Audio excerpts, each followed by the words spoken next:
Sejak awal sebenarnya kami sudah ragu ya kasus ini bisa diselesaikan oleh Polda Sumber, terutama ketika Polda Sumber melakukan konvers pada tanggal 23 Juni 2024 terkait terjadinya trial by the press seolah menghukum, menghakimi publik polisi, padahal itu bukan kenyataan dan kemudian akan memburu pelaku yang memviralkan video.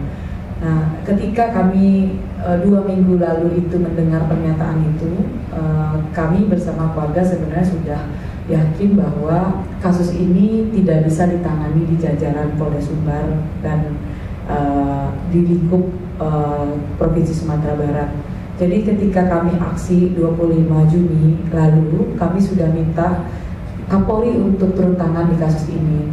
Bukan karena tanpa alasan kami mengatakan itu, karena memang ada beberapa tindakan serangkaian yang kami rasa sangat mengintimidasi keluarga dan kemudian berusaha untuk merubah-rubah statement-statement pernyataan terkait misteri kematian Afif Maulana. Bagi kami mau diturunkan Irwasum atau siapapun, Kompolnas juga turun, tetapi tidak bisa membuka terang kasus ini, tidak benar-benar serius untuk membongkar siapa yang menyiksa Afif Maulana. Bagi kami itu adalah suatu hal yang tidak penting begitu. Dan saat ini kami dihadapkan dengan situasi disibukkan dengan bumbu-bumbu kasus begitu, soal tawuran dan lain-lain, padahal kita harus fokus pada apakah benar ada dugaan penyiksaan itu dan kemudian siapa yang menyiksa itu gitu. Kalau polisi tidak yakin tentang itu, kami sudah kemudian berusaha memberikan beberapa hal begitu ya, dan ini yang harus mereka cari, karena mereka adalah polisi, mereka yang harus cari, mereka yang harus kemudian memberikan ya, mendapatkan insight soal kasus itu dengan serius begitu, bukan malah kemudian tergesa-gesa menutup kasus begitu. Dari mana menurut LBH Padang kepolisian bisa membongkar kasus ini adalah, menurut saya adalah soal forensiknya. Kami sangat tidak menerima ketika dibilang hasil forensik itu Afif Maulana itu kepleset jatuh ke jembatan. Awalnya Polda Sumbar bilang melompat, lalu kemudian forensik dalam ekspos kasusnya di depan Kompolnas mengatakan kepleset, tapi itu tetap dari atas. Ingat, mayatnya ada di bawah jembatan dan itu sangat tinggi sekali. Bahkan dalam beberapa keterangan pers, Polda mengatakan 55 meter. Ketika polisi ragu atas itu, silahkan, mari. Bahkan kami pun mau memfasilitasi untuk berdiskusi dengan forensik dan melihat dengan serius bagaimana sebenarnya luka-luka yang ditimbulkan ketika memang ada orang yang melompat dari ketinggian begitu. Yang membuat kami yakin salah satunya ada penyiksaannya, salah satunya adalah karena di jenazah Afif itu tidak kami temukan ya, keluarga tidak menemukan luka di kepala dan luka di kaki, remuk-remuk itu enggak. Tidak sama sekali. Dia hanya remuk dan luka-luka traumanya ada di sebelah kirinya, depan, belakang, punggung, punggungnya ini, lalu juga tangan-tangannya sebelah kiri. Yang sebelah kanan tidak terlalu kelihatan. Nah, itu yang kami temukan. Bagi saya memang sejak awal kami sudah sanksi dan sangat ragu Polda Sumbar bisa menuntaskan kasus ini. Makanya kami datang ke Jakarta. Terima kasih. Kemudian adiknya laki-laki ada umur 9 tahun. Seperti apa Afif Maulana di mata Ibu Anggun dan Pak Rinal? Silakan. Afif di mata saya, mata kami itu dia anak yang masih manja, masih suka menangis kalau sakit, dan dia juga nggak suka keluyuran.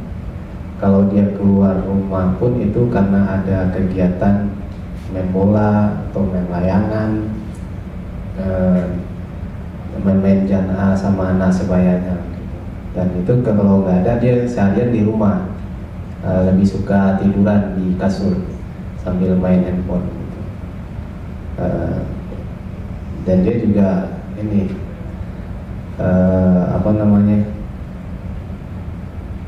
nggak bandel gitu, nggak pernah saya mendengar dia bertengkar dengan temannya. Jadi mungkin karena itu malam itu saya mengizinkan karena saya nggak ada pikiran apa-apa gitu, nggak ada kepikiran anak saya ini bakalan ikut itu, ikut anak-anak tawuran ini.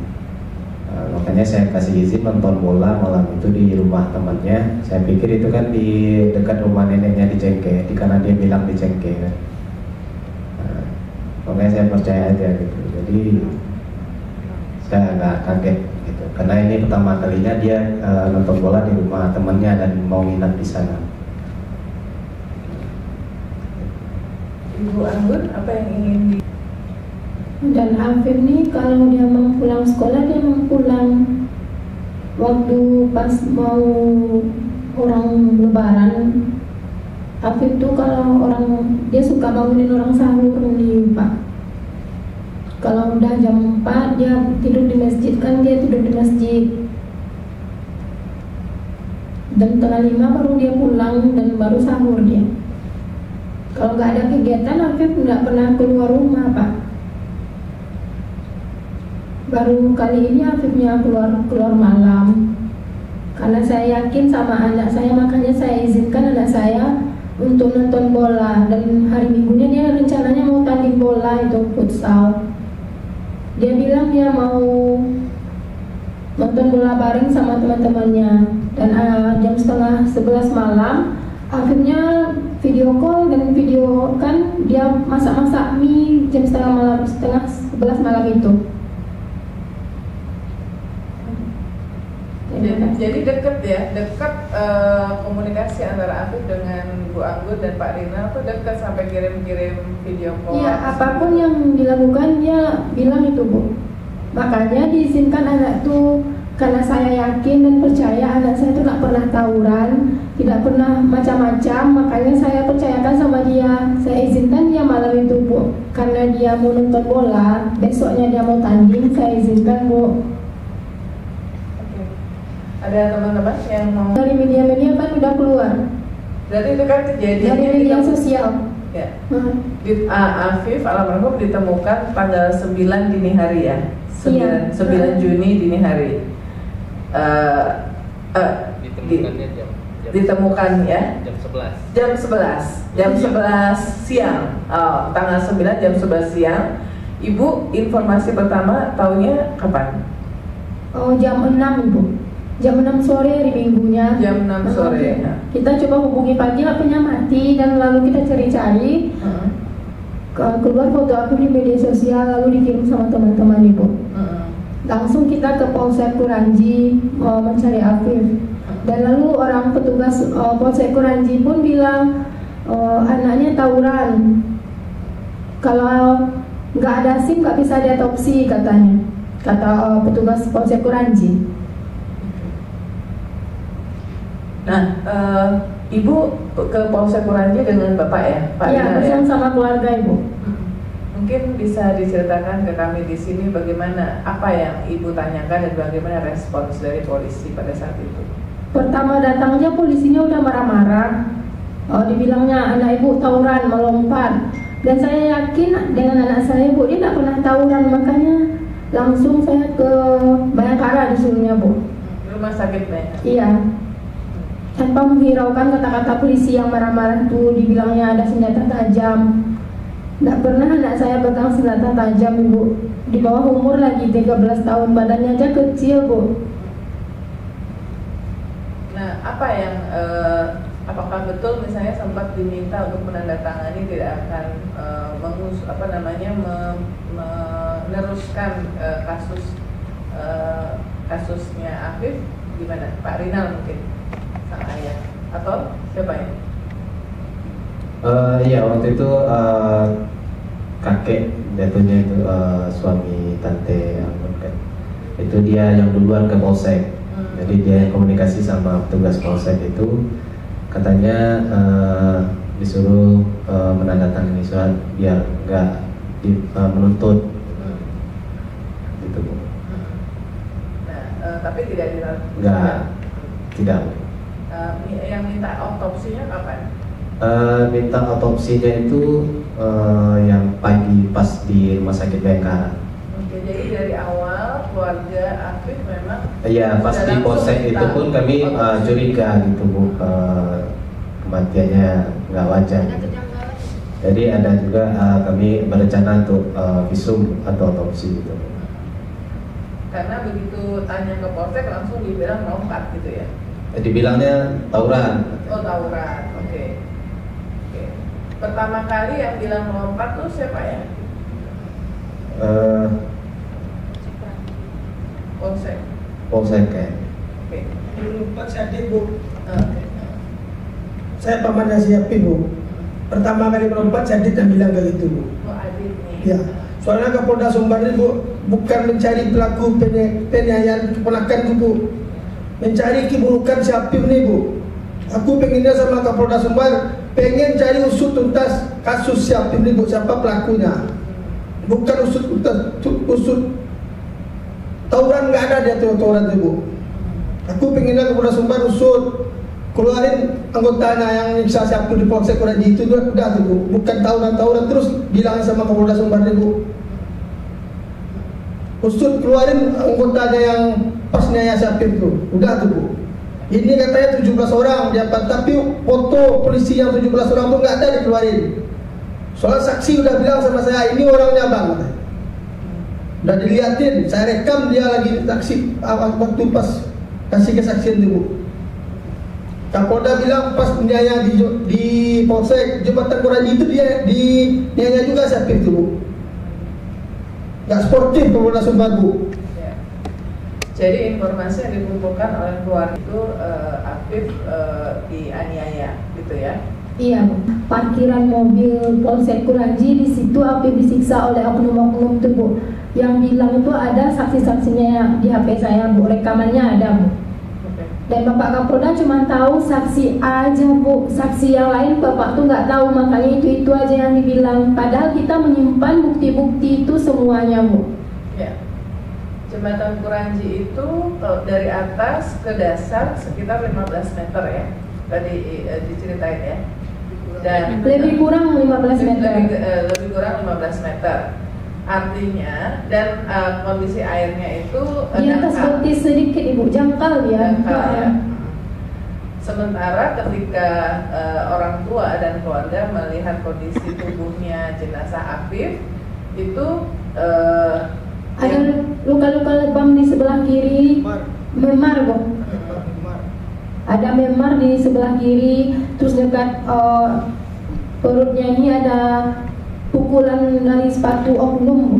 Soalnya Afif itu dimandikan banyak orang di rumah, ada marinir pun yang mandikannya yang dekat sama Afif itu kan Bu. Itu tuh tanda sepatu oknum itu Bu. Sekampung dia orang melihat Afif itu semuanya Bu. Ya. Karena kalau melihat ketinggian jembatan, seandainya seperti kata polisi dan pasti pecah kepalanya ke bawah Bu. Ini badannya aja enggak, kepalanya enggak apa-apa, kakinya enggak ada patah. Kalau memang dia melompat, pasti arah cara dia jatuh tuh pasti berserakan Bu. Saya sempat dapat kabar bahwa tadinya dari Rumah Sakit Bayangkara inginnya Afif sudah dimandikan, dikafankan, jadi tinggal dibawa keluarga dimakamkan gitu. Sempat seperti itu. Jenazah Bu ya, dilarang-larang sama petugas. Saya pertama mau otopsi perjanjian mau dilihatin sama keluarga. Pas mau ambil di otopsi dilarang sama petugas, nggak boleh, itu melarang dokter katanya. Dokter pun saya ingat wajahnya Bu, pengen saya lihat diusir lagi. Habis selesai otopsi mau dibawa pulang jenazah dilarang lagi sama petugas sama dokter ya Bu. Bang, pokoknya jenazah harus di sini dimandikan langsung dikapanin gitu ya. Kenapa Bu? Pokoknya pihak keluarga harus bawa jenazah ini pulang Bu, soalnya dia keponakan aku Bu. Kalau nggak bisa Bang, sekampung pun nggak bawa sini saya tampung, nggak penting di sini dikapanin katanya. Cuma lihat wajahnya aja. Di sana ribut-ribut Bu, pas kehilangan apanya Bu, tahanan polsek di sana kan ada dirawat. Ada yang kabur ya? Ada yang kabur tahanan. Di sana lah bisa saya ambil keponakan saya nih Bu. Jadi gara-gara tahanan kabur di Rumah Sakit Bayangkara, lagi pengawasan lengah, keluarga bisa mengambil jenazah Afif. Iya. Itu pun ditakut-takutin juga sama polisi, Bu. Bang, kalau bisa jangan diotopsi ulang. Ya. Kalau diotopsi ulang harus pribadi bayar lagi, Bang, 20 juta. Sama pihak kepolisian ngomong sama saya. Jadi kalau di Bayangkara gratis, kalau di rumah sakit lain harus bayar gitu. Iya, rencana kan mau rumah sakit Jamil. Pokoknya ditakutin sama petugas, Bu. Nyampe di rumah, Bu, harus saya lihat muka semuanya pada jenazah. Mukanya itu mulus semua ya? Muka mulus, kaki mulus, cuma bekas dia ditendang sama polisi. Wajar, Bu, ya, ada suara sedikit. Cuma yang sebelah kiri ini memar semua nih, tangan memar. Banyak yang ngasih sertifikatnya mandi. Di sana kan katanya kalau nyampe rumah, Bang, nggak usah dipoto-foto, Bang, ya. Itu aib keluarga, kata polisi. Yang polisi di Padang, Sumbar. Dan ditakut-takutin, wartawan pun udah nyamar-nyamar dia, Bu. Wartawan Siul, SCTV. Ditakutin saya, Bang, kalau melawan polisi nggak bisa, Bang, katanya. Tetap salah kita, katanya. Soalnya apa yang memviralin. Ditakut-takutin aku, Bu. Supaya jangan dilapor lagi ke media, diposting lagi ke media, katanya. Soalnya udah 3 hari, Bu, ya. Kalau nggak saya posting, Bu, nggak ada pejalan pihak kepolisian semenjak ponakanku meninggal. Udah 10 hari nggak ada dia datang ke rumah. Cuma si Adit yang dia cari. Kita pun sebagai korban, Bu, pihak korban, Bu, ya, mencari si Aditnya nggak bisa. Itu, Bu. Nah, banyak kejanggalan di polisi itu, Bu. Nah, karena kejanggalan ini sejak awal kami sudah menolak ya perkataan melompat itu, jatuh dari atas ke bawah itu, kami sudah menolak perkataan itu. Kami tidak yakin karena jenazah Afif itu dalam kondisi dia begini ya, telentang menghadap ke atas begitu. Itu yang kami lihat, dan tangannya itu tegang seperti ini gitu. Nah, kemudian ada beberapa hal yang janggal juga. Misal TKP itu nggak di polis lain. Tanggal 17 kami datang ke situ, itu belum di polis lain gitu.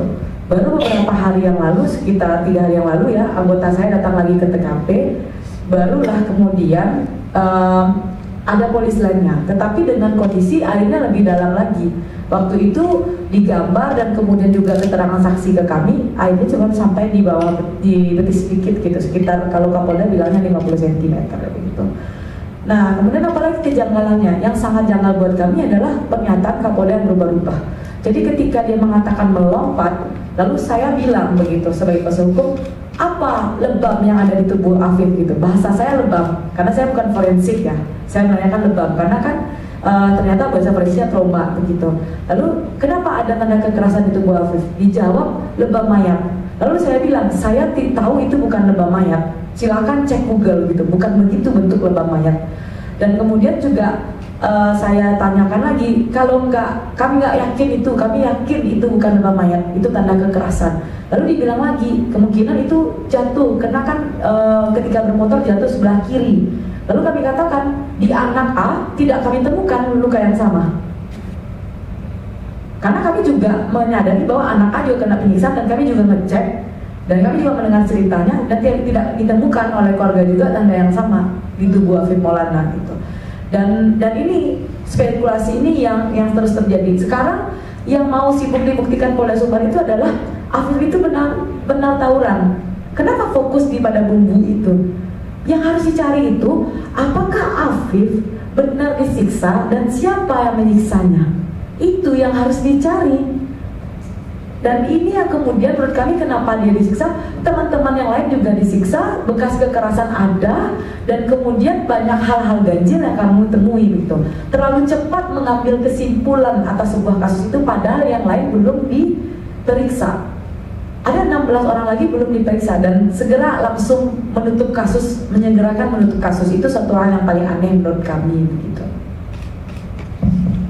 Dan propam, wasum segala macam itu. Nah ini kan gimana tanggapannya dari keluarga, mungkin apakah masih ada harapan untuk melakukan ya yang sebagaimana mestinya gitu, mungkin dari keluarga. Tapi Mas Nyambung ketika dari Padang berusaha ke Jakarta apa? Apa Pak? Yang itu. Kami akan mencari keadilan.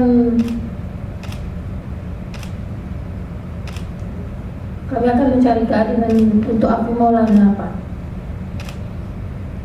Masih percaya sama polisi?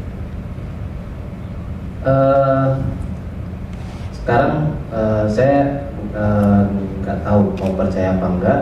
Cuman yang bisa kami lakukan sekarang, kami akan terus meminta bantuan kepada pihak-pihak yang punya pengaruh, punya kekuatan untuk membantu kami agar bisa mendesak penyelesaian kasus ini dan mengusut tuntas apa yang sebenarnya terjadi. Dan kami tetap berusaha untuk mendapatkan keadilan atas kematian anak kami yang tidak wajar. Itu aja.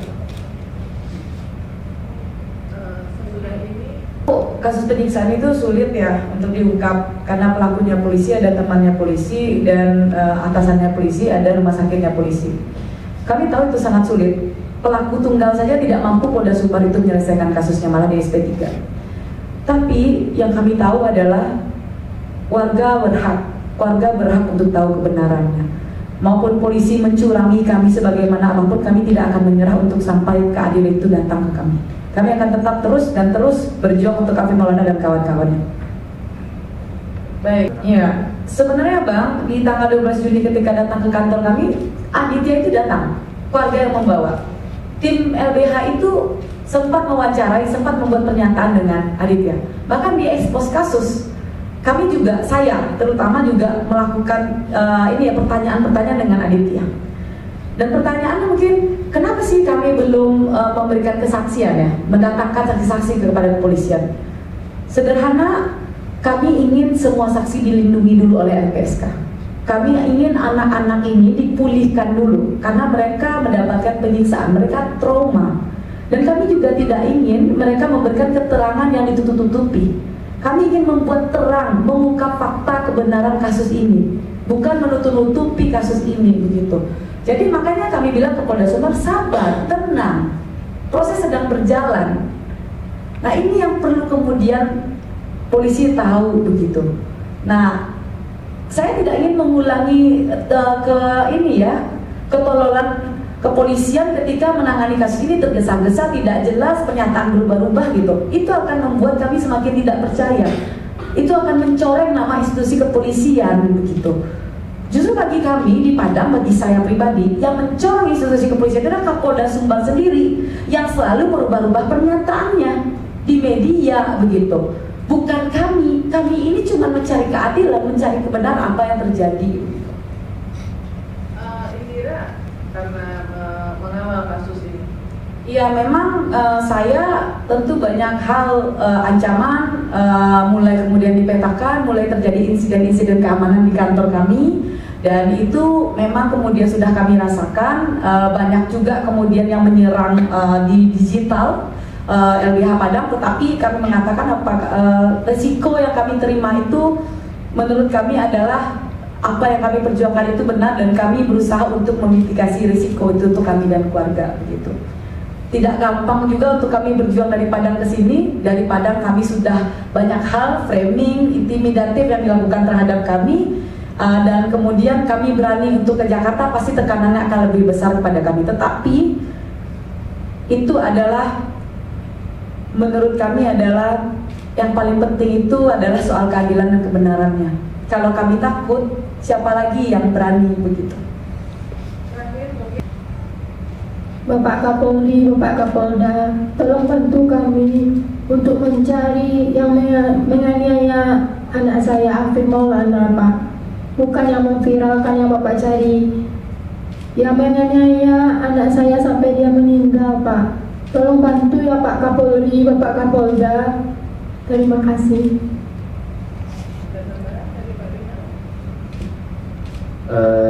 Ya, saya mau minta tolong sama media dan semua pihak yang bisa membantu kami, benar-benar membantu kami agar kami mendapatkan keadilan untuk anak kami. Terima kasih. Terima kasih. Oke, ada Pak Kapolri, aku minta tolong Pak ya, tolong ungkap kasus keponakanku yang di bawah umur nih Pak. Minta tolong Pak, soal Kapolda Sumbar udah banyak ditutup-tutupin Pak kasus ini Pak. Aku minta tolong sama Pak Kapolri ya Pak ya.